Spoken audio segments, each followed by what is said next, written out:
I stood in that private dining room at the Ritz-Carlton, staring at the $5,000 check my father had just thrown across the table like I was some kind of beggar. My mother wouldn't even look at me. My sister Meredith was recording the whole thing on her phone, probably planning her next viral TikTok about her failure of a sister. And then, my father Arthur White, CEO of White Industries, slammed his fist on the table so hard the crystal glasses rattled. "Sign it," he growled, his face red with rage. "Sign away your inheritance rights, take this money, and get out of Chicago. Go to Austin. Start over. And don't come back until you've gotten a real job like your sister." That was supposed to be my rock bottom. That was supposed to be the moment I broke down and begged for forgiveness. But instead, I felt my phone buzzing in my purse. Once, twice, 3 times. I knew exactly what those notifications were. And in that moment, everything changed. I picked up that check, the one meant to humiliate me, and I started laughing. Not a nervous giggle, but a full, genuine laugh that echoed through that pretentious room. I watched my father's face shift from anger to confusion. I took that check and slowly, deliberately tore it in half. Then I dropped both pieces into his $800 glass of Chateau Margaux. "You're right about one thing, Dad," I said, and I loved how calm my voice sounded.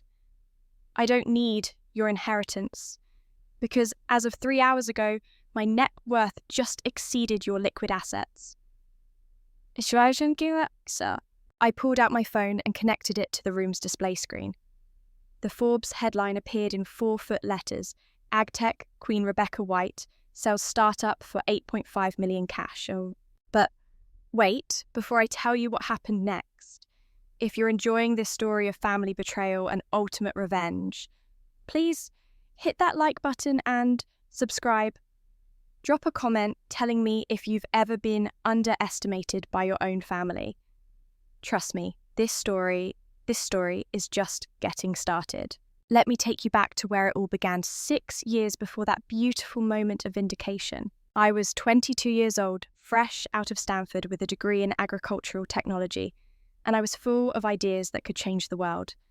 I had spent 4 years developing software that could help small farms optimize their crop yields using AI and satellite imagery. My professors loved it. My peers were excited about it. But my family, they thought it was a joke. I remember coming home for Christmas that year, my laptop filled with presentations and business plans. I was so naive. I actually thought my father, a successful businessman, would see the potential. I thought my mother, who always talked about legacy and family pride, would be excited that her daughter was creating something meaningful. I was so incredibly wrong. We were having dinner at the house in Lincoln Park, the one with the view of the lake that my mother loved to show off to her country club friends. I had barely finished explaining my business concept when Meredith, who was 19 and already making 6 figures as an influencer, literally laughed out loud. "You want to help farmers?" she said, her voice dripping with disdain. "Becky, that's so sad. Farmers, really. Why don't you just get a job at McKinsey like a normal Stanford grad?" My mother set down her fork with that precise, controlled movement that always meant she was about to say something cutting. "Rebecca, darling, I think what your sister means is that perhaps you should consider something more suitable for a white. Your father and I have worked very hard to build our reputation in this city. We can't have you associating our name with something so common."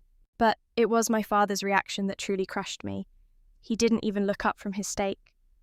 "Eleanor's right. You want to play in the dirt with farmers, fine, but you won't use the white name to do it. And you certainly won't get a dime of family money for this ridiculous venture." I should have left then. I should have seen that moment for what it was, a clear message that I would never be good enough, that my dreams would never matter to them. But I didn't leave. I stayed. I tried harder. For the next 3 years, I worked 2 jobs while building my company at night.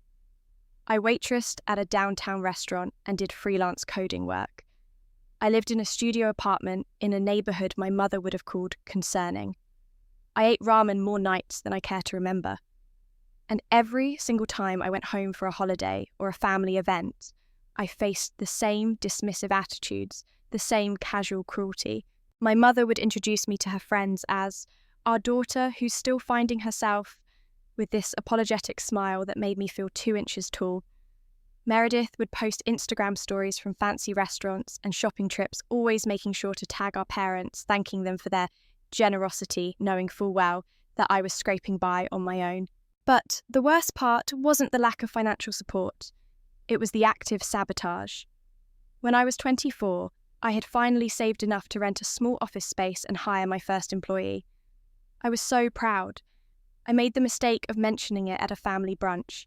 2 weeks later, my credit card was declined at the grocery store. I called the bank confused, only to discover that my father had called them, claiming I was using the card fraudulently.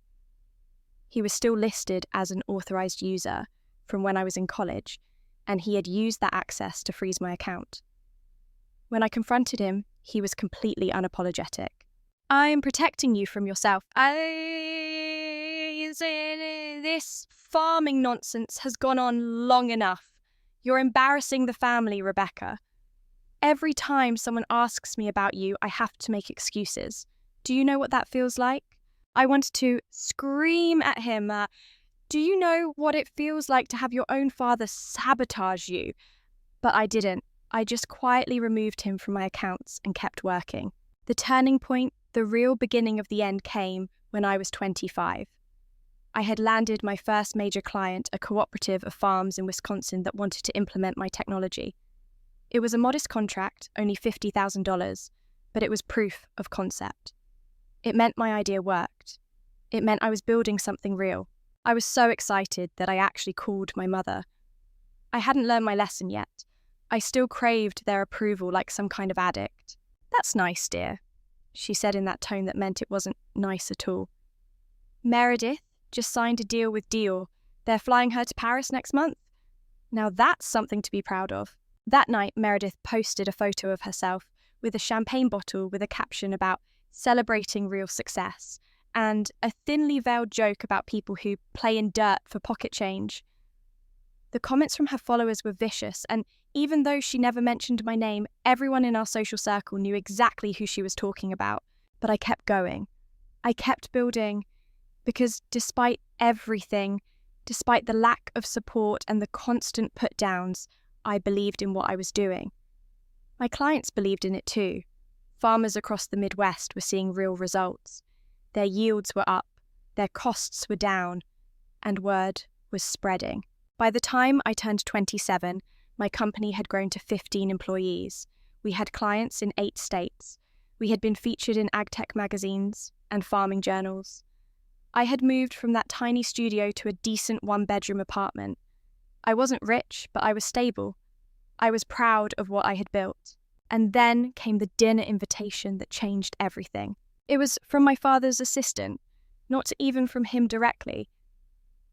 "Mr. White requests your presence at a family dinner at the Ritz-Carlton on Friday at 7 p.m. Dress appropriately." That was it. No explanation, no warmth, just a summons. I almost didn't go. Something in my gut told me it was a trap. But there was still this stupid, hopeful part of me that wondered if maybe, finally, they were ready to acknowledge what I had accomplished. Maybe my father had been following my success and was finally ready to be proud of me. I should have known better. I arrived at the Ritz exactly 5 minutes late because I had been on a call finalizing the deal that would change my life forever. Julian Vance, CEO of Agricor, one of the biggest agricultural technology companies in the country, had just agreed to acquire my company for $8.5 million. The contracts were signed. The money would hit my account within 24 hours. I was still in shock, my hands slightly shaking as I walked through those ornate doors. The hostess led me to a private dining room, the kind reserved for wealthy families who needed to conduct their business away from prying eyes. My family was already seated. My father at the head of the table in his custom suit, my mother to his right with her perfectly styled hair and her expression of perpetual disappointment, and Meredith across from her phone in hand as always. The table was set with the restaurant's finest china and crystal. There were fresh flowers that probably cost more than my monthly grocery budget. Everything looked perfect. Everything looked like a celebration. And that's when I knew something was very wrong. "You're late," my mother said without looking at me. She was adjusting a fork that was already perfectly aligned. "Sit down. Don't ruin this important evening for your father." I noticed she didn't say important for me or important for us. It was important for him. I was wearing jeans and a nice blouse, having come straight from my office. Meredith was in a designer dress that probably cost more than my rent. The contrast wasn't accidental. It never was. "Still wearing college clothes?" Meredith said, her voice sugary sweet but her eyes cold. "Don't get in my Instagram frame, okay? My followers will think we're broke." I sat down without responding. My father was staring at me with an intensity that made my skin crawl. He wasn't angry yet. He was calculating. This was his boardroom face, the one he wore when he was about to destroy a competitor. "Rebecca," he said, and his tone was almost gentle, which somehow made it worse. "Your mother and I have been discussing your situation." My situation. Like I was a problem to be solved. "We think it's time for a change," my mother added. She was smiling, but it didn't reach her eyes. "A fresh start, somewhere away from Chicago." That's when my father reached into his briefcase and pulled out a thick folder. He placed it on the table between us with the kind of careful precision that suggested this moment had been rehearsed. "We've made arrangements," he said. "Inside this folder, you'll find a one-way ticket to Austin, Texas, departing Monday morning. You'll also find a check for $5,000, which we believe is more than generous given the circumstances. And, most importantly, you'll find a legal document relinquishing your claim to any White family assets, including inheritance rights." The room went completely silent, except for the soft, classical music playing through hidden speakers. I stared at the folder like it was a snake. "Excuse me," I managed to say. My father's expression hardened. "You've embarrassed this family long enough with your farming hobby. It's time to face reality. You're 28 years old and you're playing around with gardening apps. Meanwhile, your sister is building a genuine brand. She's bringing prestige to the White name. You're making us look foolish." "Babe, you're making me look foolish," Meredith interjected. "Do you know how many times people ask me about my loser sister? It's so awkward." My mother reached over and patted Meredith's hand sympathetically. Then she turned to me. "We're not trying to be cruel, Rebecca. We're trying to help you. Clearly, this Chicago venture isn't working out. Austin has a good tech scene. Maybe you can get a normal job there. Start fresh, where people don't know about your failures." I was still processing. They wanted me to sign away my inheritance for $5,000 and a plane ticket. They wanted me to leave the city where I had built my business from nothing. They wanted me gone. "And if I don't sign?" I asked quietly. My father's face went red. His fist came down on the table so hard that the plates jumped. "Then you are formally disowned. I will not have you continue to drag our family name through the mud with your pathetic vegetable garden project. This is not a negotiation, Rebecca. This is me doing you a favor. Take the money, leave Chicago, and don't come back until you've made something respectable of yourself, if you're even capable of that." Meredith was recording now, not even trying to hide it. She was probably already planning the caption. Something about tough love and enabling behavior. Her followers would eat it up. My mother's voice was ice. "Sign the papers, Rebecca. Take the money. Go to Austin. Prove you can actually succeed at something without embarrassing us. Then maybe in a few years we can revisit this." They all stared at me, waiting for me to crumble, waiting for me to cry and beg and promise to be better. This was the moment I was supposed to realize how much I needed them. This was my rock bottom. But here's the thing about rock bottom. Sometimes when you hit it, you realize you've actually been standing on solid ground the whole time. My phone had been buzzing throughout this entire performance. I pulled it out and glanced at the screen. 3 messages from my lawyer confirming the deal was complete. 2 from my bank showing incoming wire transfers. one from Julian Vance saying, "Congratulations, Rebecca, welcome to the big leagues." And that's when I started laughing. It wasn't polite laughter. It wasn't nervous laughter. It was the kind of deep, genuine laughter that comes from finally understanding a joke that everyone else has been in on for years. The joke was that I had been seeking approval from people who could never give it. "What's so funny?" my father demanded. I picked up the check, the one meant to buy my silence and my absence. I held it up to the light, admiring the neat zeros. Then slowly and deliberately, I tore it in half. The sound of ripping paper was satisfyingly loud in that quiet room. I dropped both pieces into my father's wine glass and watched them sink into the dark red liquid. "You're right, Dad," I said, and my voice was steady and clear and free. "I don't need your inheritance. I don't need your name. And I certainly don't need your $5,000 pity payment." I pulled out my phone and connected it to the room's smart display, something I had noticed when I walked in. The screen flickered to life behind my father's head large enough that he would have to turn around to see it. The Forbes homepage appeared with today's date clearly visible at the top. And there, in the featured stories section, was my face next to a headline in large letters: "Agtech pioneer Rebecca White sells revolutionary farming platform to Agricor for $8.5 million in all-cash deal." I watched the colour drain from my father's face as he turned to see the screen. My mother's mouth fell open. Meredith actually dropped her phone. "As of 3 hours ago," I continued, my voice getting stronger with every word, "my liquid assets exceed yours, Arthur. That pathetic vegetable garden project just made me a multimillionaire. That farming hobby is going to revolutionize agriculture across North America.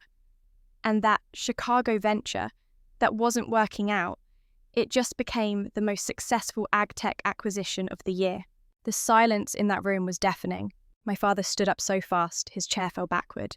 His face had gone from white to purple. "You can't just leave," he sputtered. "That money, your education, everything you used to build that company came from family resources. Legally, that's community property. That's White Industries' investment. I had been waiting for this. I had known he would try to claim ownership of my success the moment he realized it was real." "Actually, Arthur," I said, using his first name deliberately, because he had never earned the title of Dad. Every single dollar I used to build my company came from my own work. I have receipts for every waitressing shift, every freelance project, every ramen dinner I ate while you were spending thousands on wine. I built my entire software platform in Stanford's labs using school resources. I never used the White name in my business. I never asked for your money. And when I did try to use my own credit card, you sabotaged me, remember? I pulled out my own folder from my bag, much thicker than his.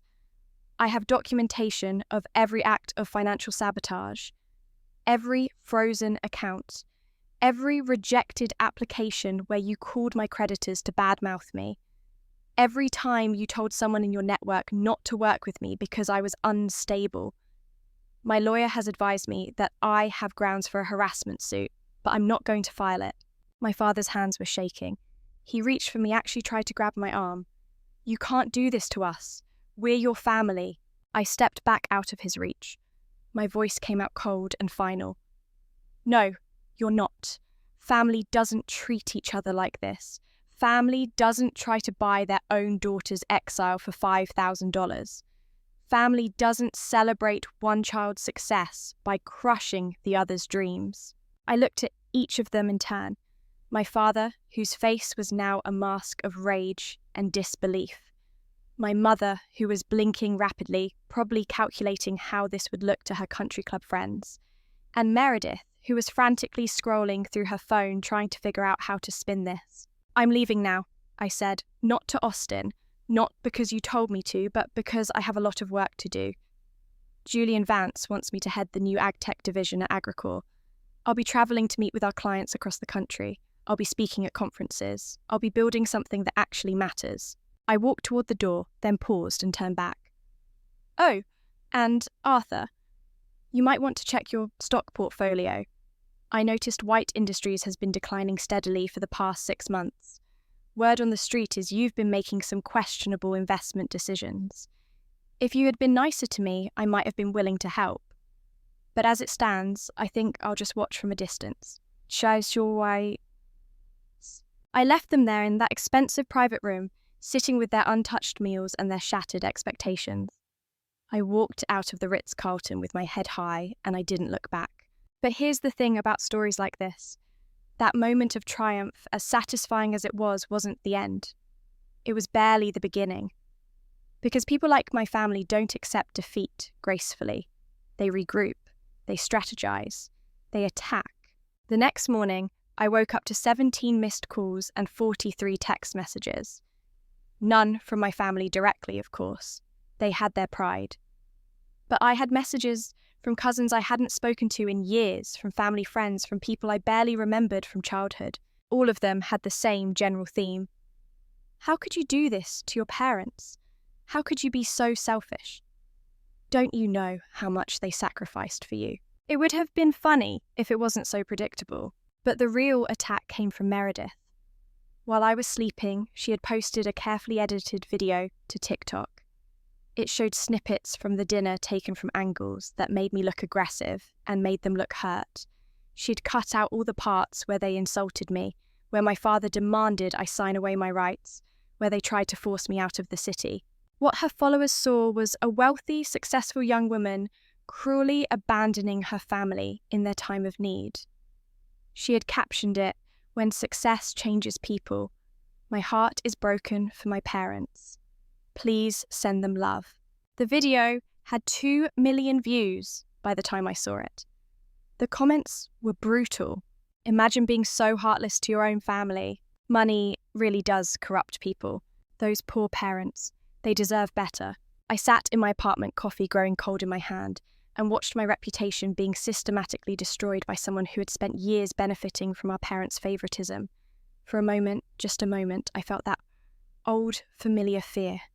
The fear of what people would think, the fear of being misunderstood, the fear of being alone against the world. Then I opened my laptop and got to work. I had something Meredith didn't have: documentation. Years and years of documentation, every dismissive email from my father, every text message from my mother about how disappointed she was, every social media post where Meredith had publicly mocked my business, every receipt from every struggle I had faced while they lived in luxury. I didn't post it all publicly. I'm not petty, despite what you might think. But I did send a carefully curated package to 3 people, a journalist at Forbes, who had interviewed me about my company, a media ethics blogger who specialized in influencer accountability, and a lawyer who specialized in defamation. Within 24 hours, the narrative had shifted. The Forbes journalist published a follow-up story, the real story behind Rebecca White's success building an $8.5 million company despite family sabotage. The media ethics blogger did a detailed breakdown of how Meredith had edited the video to manipulate her audience, complete with screenshots of her previous posts mocking my work. And the lawyer. He sent a very formal cease and desist letter to Meredith, explaining in legal terms that if she didn't take down the video and post a correction, we would be pursuing damages for defamation and invasion of privacy. The video came down within 6 hours. Meredith posted a vague apology about misunderstandings and family dynamics being complicated. Her comments were flooded with people calling her out for manipulation. But the real damage to my family's reputation came from an unexpected source: Harrison Blackwood. Harrison Blackwood was one of the largest agricultural landowners in the Midwest. He owned farms across 5 states and had been struggling for years with declining yields and increasing costs. He was also one of my first major clients and one of my father's oldest business associates. They had been in the same fraternity at Northwestern. They golfed together. Their wives were on the same charity boards, and Harrison Blackwood was furious. He called a press conference, actual news cameras and everything, standing in front of one of his largest farms with rows of healthy crops visible behind him. He told the world exactly what he thought of Arthur White. "I've known Arthur White for 30 years, Harrison said, his weathered face stern.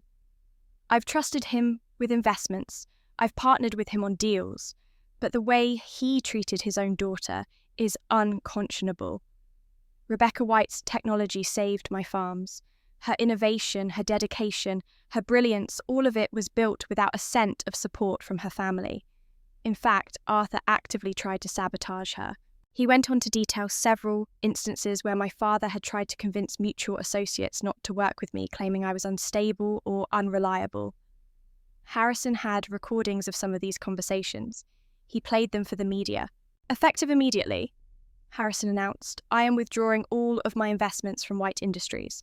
I will not associate my name or my money with a man who would treat his own child with such cruelty out of petty jealousy. 3 other major investors made similar announcements within the week. White Industries stock, which had already been declining, went into freefall. I want to say I felt bad about it. I want to say I felt guilty watching my father's company struggle. But I didn't, because this wasn't my doing. This was the natural consequence of years of poor decisions, bad investments, and a reputation built on cruelty. Still, my family wasn't done fighting. If there's one thing the Whites were good at, it was refusing to admit defeat.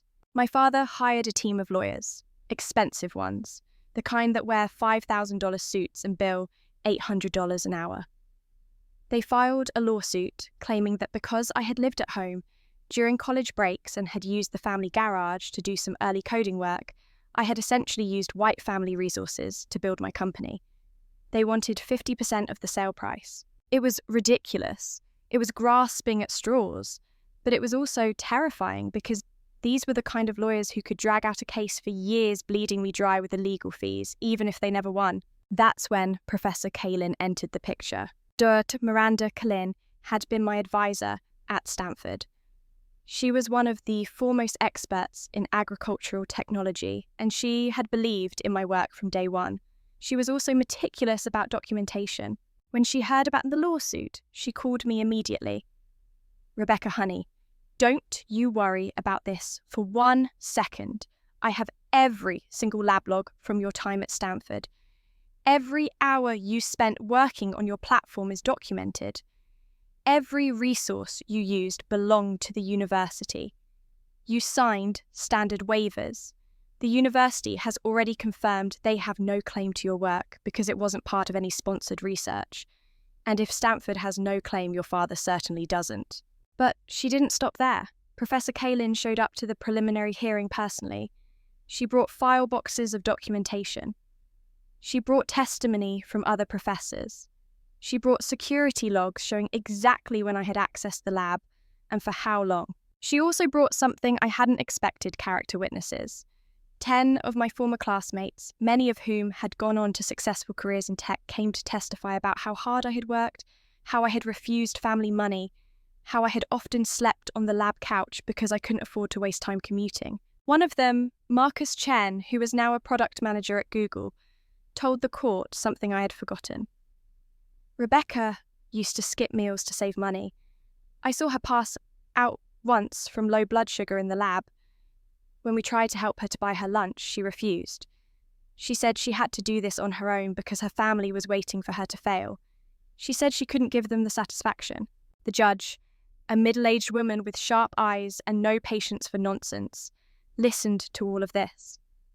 Then she looked at my father's lawyers and said, "Counsellors, I've heard enough. This claim is frivolous. The plaintiff has provided no evidence that the defendant used any family resources beyond normal parental support during her minority. Motion dismissed. And, Mr. White, I suggest you focus on your actual business instead of trying to profit from your daughter's success." The courtroom was silent. My father's face was like stone. His lawyers gathered their papers quickly, whispering urgently to him. And I sat there finally understanding that I had won not just financially, but legally, publicly, and morally. But I still had one more move to make. As my father and his legal team walked toward the exit, I called out, "Arthur, wait!" He turned his expression a mixture of hope and fury. Maybe he thought I was going to offer some kind of settlement, some face-saving compromise. Instead, I handed him an envelope. "What's this?" he asked warily. "A countersuit," I said pleasantly, for harassment, defamation, and tortious interference with business relationships. My lawyers have documented every time you contacted someone in your network to badmouth me, every frozen account, every sabotaged opportunity. We're seeking damages of $2 million. You'll be hearing from us officially next week. I walked away before he could respond. I had learned from the best. Sometimes the most powerful move is to leave someone speechless. The following months were intense. My father's lawyers tried everything to get my countersuit dismissed. They claimed I was being vindictive. They claimed I was exaggerating. They claimed this was all a misunderstanding between family members. But here's what they couldn't fight evidence. Years and years of documented evidence. Emails, text messages, recorded phone calls where my father told business associates I was mentally unstable and not to be trusted. Testimony from people who had witnessed the sabotage firsthand. We never made it to trial. 3 weeks before the court date, my father's lawyers called mine with a settlement offer. They would drop all claims against me and pay me $500,000 if I agreed not to pursue the case further. My lawyer asked me what I wanted to do. He said we could probably win more if we went to trial, but trials are unpredictable, and there was something appealing about ending this cleanly. Take it, I said, but add one more condition. I want a written apology. Not for me, for the record. I want it stated clearly in legal language that Arthur White knowingly and intentionally interfered with my business relationships and acknowledges that his actions were wrong. They agreed. I got my settlement. I got my apology. And I donated every single dollar to a scholarship fund for first-generation college students studying agricultural science. The irony wasn't lost on anyone. While all of this legal drama was unfolding, my life was transforming in ways I had never imagined. The sale to Agricor had been just the beginning. Julian Vance, it turned out, was not just interested in my technology. He was interested in my vision. Rebecca, he told me over coffee one morning, what you've built is revolutionary. But what excites me is what you could build next. I don't want you to just manage a division. I want you to lead the future of this company. Within 6 months, I was promoted to Chief Innovation Officer of Agricor. I had a team of 50 engineers and researchers working under me. I had a budget that made my head spin. And I had the freedom to pursue projects that could genuinely change how America feeds itself. I bought a penthouse apartment in Chicago, the kind with floor-to-ceiling windows overlooking the lake. Not because I needed to prove anything, but because I wanted to stay. This was my city. I had earned my place here, and I wasn't going to be driven out. I also started dating again, something I had neglected during the years of struggling to build my company. I went out with friends. I travelled for work, but also for pleasure. I took a 2-week vacation to Italy and didn't check my email once. I was learning slowly and painfully how to be happy, how to live without constantly bracing for the next attack, how to trust that I deserved good things. But there was still one chapter left to write. The Chicago Business Council's annual charity gala was the social event of the season. It was where the city's elite gathered to write large checks network and be seen. My mother had been on the planning committee for 15 years. My father was usually a major sponsor. This year, they were both deeply involved. My father needed the publicity to rehabilitate White Industries' image. My mother needed to show their social circle that the family was still relevant, still important, still worthy of respect despite all the scandals. I received my invitation the same as everyone else. The moment I saw it, I knew what I had to do. I called the event organisers and made a donation. Not a small one, not a modest one. A $1 million donation, the largest single contribution to the charity gala in its 40-year history. It made me the diamond sponsor, a category that hadn't even existed before because no one had ever given that much. The organisers were ecstatic. They wanted to feature me in all the promotional materials. They wanted me to give a speech. They wanted to put my name on everything. I agreed to all of it. 2 weeks before the gala, my mother called me. It was the first time I had heard her voice since the disaster at the Ritz-Carlton. Rebecca. Her voice was strained artificial. I saw you're attending the gala. That's wonderful, darling. Perhaps we should meet beforehand. Clear the air. It's been so long and people are starting to talk about the family division. It doesn't look good. I'll see you there, Eleanor, I said, using her first name just as I had with my father. I didn't owe her the title of mother anymore. Then I hung up. The night of the gala arrived.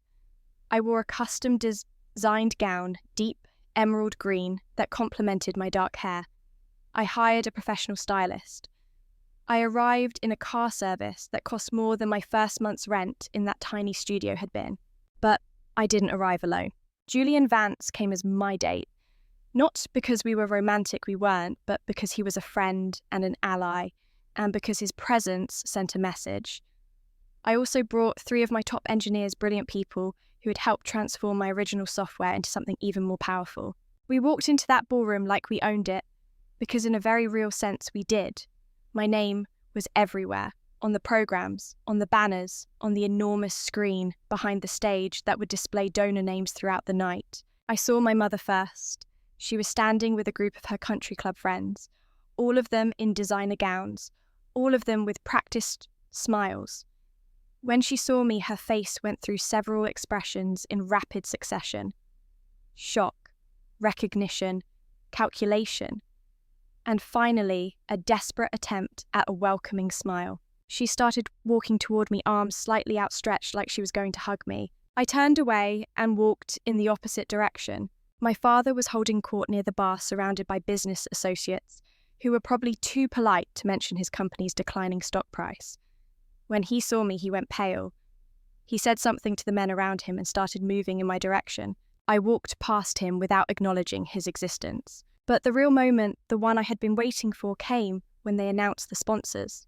And now, the MC said, her voice echoing through the ballroom, we'd like to recognise our sponsors for this evening. Our gold sponsors contributing $25,000 each include White Industries. Polite applause. My father stood straightening his jacket, preparing to accept recognition. Our platinum sponsors contributing $50,000 include several of Chicago's finest businesses. More applause. My father remained standing, clearly confused about why he had been announced first. And for the first time in the history of our gala, we have a diamond sponsor, contributing $1 million to support our city's food security initiatives. Please welcome Rebecca White, Chief Innovation Officer of Agricor. The applause was deafening. People stood. The spotlight found me at my table, sitting calmly next to Julian. I stood and waved graciously, the very picture of humble success. My father was still standing too, but now he looked frozen. The contrast was impossible to miss. His $25,000 donation, once impressive, now looked small, insignificant, exactly how he had always made me feel. I walked to the stage to say a few words of thanks. As I passed my parents' table, I met my father's eyes. I didn't grin or gloat. I simply looked at him with the calm certainty of someone who had won so completely that celebration wasn't necessary. My mother was sitting perfectly still, her face a mask, but her hands were clenched so tightly around her clutch purse that her knuckles were white. And Meredith, oh Meredith, she was at the table too, her phone in her lap, probably trying to figure out how to spin this on social media. But there was no spin for this. No clever caption that could change the reality that her failure of a sister had just publicly surpassed their entire family. I gave my speech. I talked about the importance of agricultural innovation. I talked about supporting farmers and food security. I talked about building systems that work for everyone, not just the wealthy, and announced that Agricor would be launching a grant program to help small farms implement sustainable technology with special preference for farms owned by women and minorities. The applause was genuine this time, not just polite society clapping. People came up to me afterward wanting to talk about the program, wanting to partner, wanting to learn more. But the real climax of the evening came when Harrison Blackwood approached our table. He was one of the most respected figures in the room, the kind of man everyone wanted to network with. He walked right past my father without a word. He walked right past my parents' table as if it didn't exist, and he came straight to me.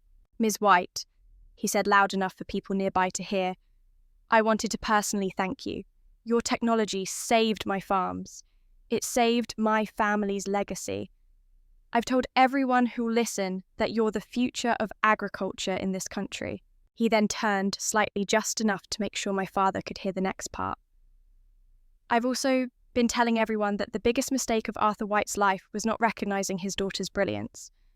Some men can't handle having children who surpass them. It's a character flaw." He shook my hand again, patted Julian on the shoulder and walked away, leaving a ripple of whispered conversations in his wake. I glanced over at my parents' table. My mother was standing now, whispering urgently to my father. People at nearby tables were glancing over at them, then at me, clearly putting together the family drama. That's when my mother made her move. She walked over to my table, her smile so forced it looked painful. "Rebecca, darling, we should talk, privately. There's so much to catch up on." I looked up at her calmly. "I don't think so, Eleanor. We don't have anything to discuss." "Please," she said, and for the first time I heard something genuine in her voice. Fear. People are watching. Can we at least pretend to be civil? For appearances' sake. "Appearances' sake?" I repeated. I stood up, making sure my voice carried to the nearby tables that were absolutely listening now. "You mean the way you pretended I didn't exist when I was struggling? The way you pretended to your friends that I was finding myself, when I was actually building a multi-million-dollar company? Those kinds of appearances." Her mouth opened and closed. No words came out. "I spent years trying to earn your approval," I continued. "Years trying to make you proud. Years hoping that someday you would see me as something other than a disappointment. But I finally understand that wasn't about me. That was never about me. That was about you not being able to handle the fact that I succeeded without your permission." I picked up my purse, preparing to leave. But I had one more thing to do. I reached into my bag and pulled out an envelope, an expensive cream-coloured envelope with elegant script on the front. I had prepared this specifically for tonight. "Meredith," I called Led across the few tables separating us. My sister looked up, her face a mixture of defiance and fear. I walked over and placed the envelope in front of her. "I thought you might need this." She opened it warily. Inside was a one-way plane ticket to Austin, Texas, departing in 3 days, and a check for exactly $5,000. Her face went bright red. "What is this?" "I heard you're having some trouble at Yale," I said conversationally.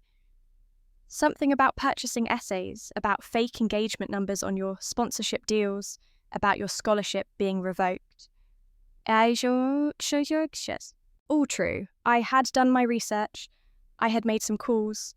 I had discovered that Meredith's perfect influencer life was built on a foundation of fraud.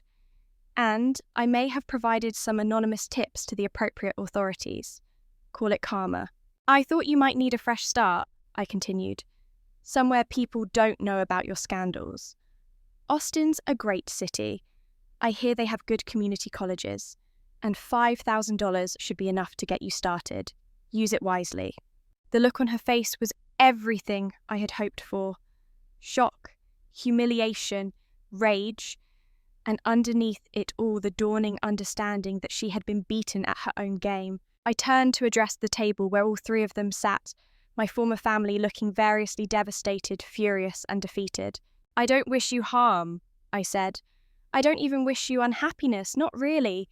But I do hope you learn something from this.